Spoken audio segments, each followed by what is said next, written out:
Here, you're going to see that they highlight all of the checkpoints. So when they're saying the kinetic chain, they're just saying like the movement of the body, right? Like kinetic movement, like the things that are the full chain. So we have all of these checkpoints starting from the ground up, feet and ankles, up to the knees, up to the low back, which from this point forward, we're going to refer to as the lumbo-pelvic hip complex. Lumbo meaning low back, pelvic meaning pelvis, hip, hip. Shoulders, head, and neck. All right, so you want to memorize all 5 of the kinetic chain checkpoints. So what we're really going to be focused on though with our clients, like there's not really much I would expect to come out of this as a test question, but still read those 2 pages. But most of it is going to be the dynamic assessments. So when something is dynamic, it's moving, it's changing, right? It's not static, it's the opposite of static. So everything else is going to be a dynamic assessment. OHSA is now the abbreviation for overhead squat assessment. So here's the procedure for it. You're already familiar with this because we covered it in the Start Here video talking about the overactive, underactive muscles. This is what they go with. So this is what you're going to cue your client. Stand with your feet shoulder width, put your arms overhead, right? So they're going to have their arms all the way up overhead. If they can, it's always better with their shoes off. You can see so much more with the shoes off. Then you're standing in the front and you're going to ask them to squat down to like usually you say to people, they don't know what a full squat is, right? To the height of a chair. But we want them ideally, if they can, to come down to a full squat, which means that your femur, your thigh bone is going to be parallel with the ground. Okay, that's a full squat. So 5, where you're standing in the front, which for the test is going to be called the anterior view. Then they're going to keep squatting, right? They're going to do 5 more, but you're going to now be positioned on the side from the lateral view. You're going to ask for 5 more squats. All right. So the big question that comes out is, what are you looking at from each of the views, or what is the right view to look at this? So here, think of the things that we already know from the Start Here chapter. When we're looking at their feet, are the toes pointed forward, or are the feet turned out? We want to be in the front. Could you see it from the side? Yeah, you can tell that it's happening. But if you're looking at them from the front on, you can tell how much it's happening, okay? Same thing with their ankles, with their knees, or the knees caving in. From the side, yeah, we can tell, but from the front, we can tell how much. So the only things you're looking at from the front view are ever going to be from the ground up: feet, ankles, knees. Then when you come to the side, that's everything else: low back and shoulders, okay? So you can also modify the depth if needed. We'll talk about that with certain populations. You're going to do that intentionally, but like it's also okay if they can't do a full squat and you can see what's going wrong a quarter of the way down, like into like a quarter squat or half squat. You know, you record it. You also record that they couldn't do the full squat, because next time if they can, then that's going to be progress. All right, so let's go through it point by point. What do we want? If there is an impairment, what do we see? So your toes should be forward, right? Now, like this is the way that I say it, is toes forward. What is allowed is a 5 to 15 degree external rotation, right? It's very little, 15 degrees. So if you go like this, right? If I take my hand here and then bring it down to here, this is 90 degrees, right? Half of this is going to be 45 degrees.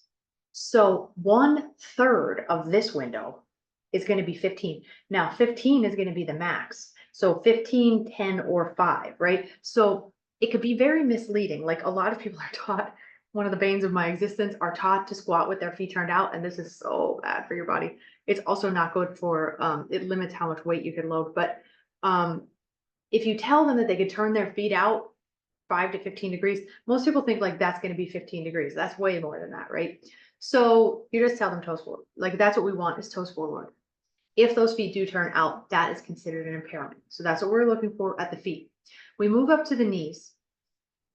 You always want the knees to drop in line with the second and third toes. So if you drop what is called a plumb line, right? Like say that you took like a piece of string and attached it to the center of your knee, and then let that string fall to the ground.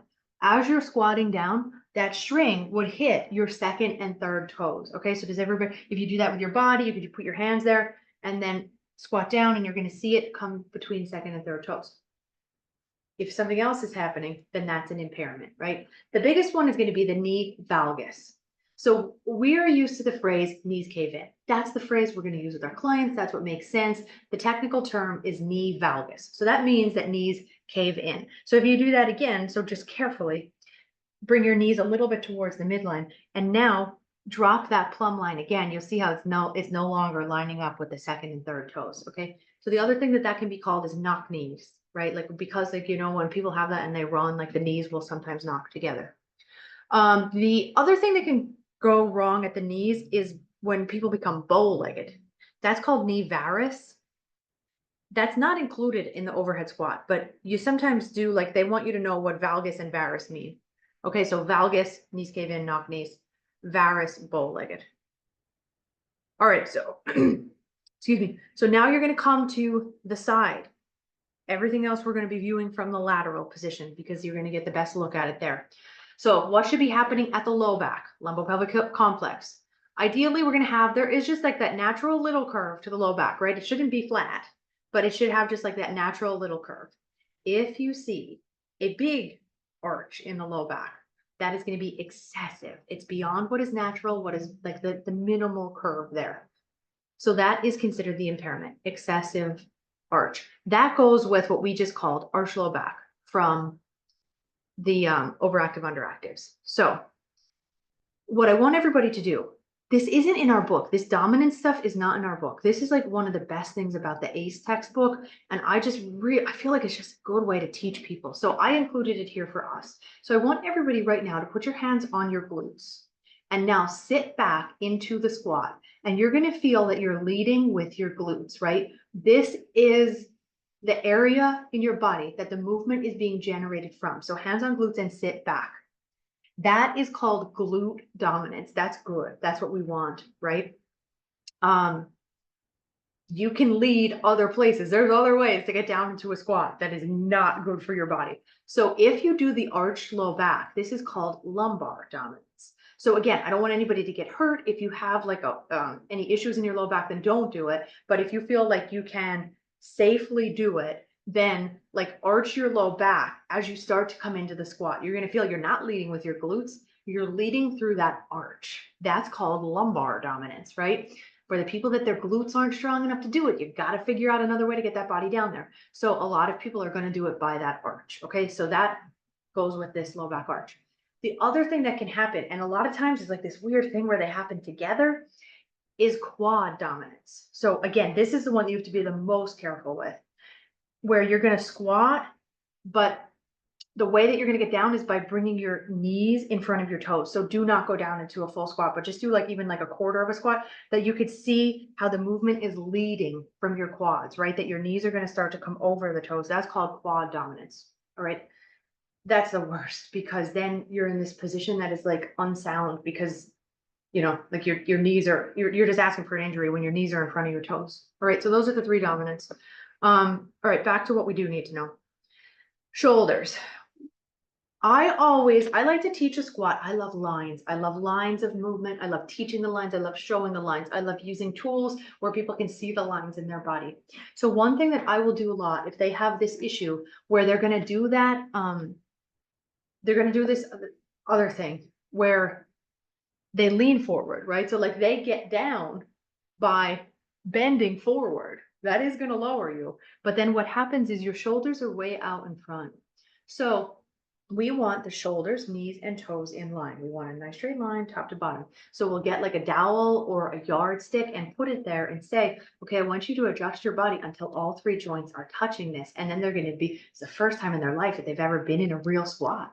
They're going to say, oh, wow, this feels so much different. This feels much more stable, right? So then it's just a matter of, they know what it should feel like when they get down there, teaching them how to lead the movement in the right manner so that they can get into it. Okay. So you want that line, right? Where you start, when you lead with the glutes, that's going to keep your shoulders back. And it's going to also keep your toes. I mean, your knees are not going to go in front of your toes either. But if that doesn't happen, that's when they do that, like leaning forward.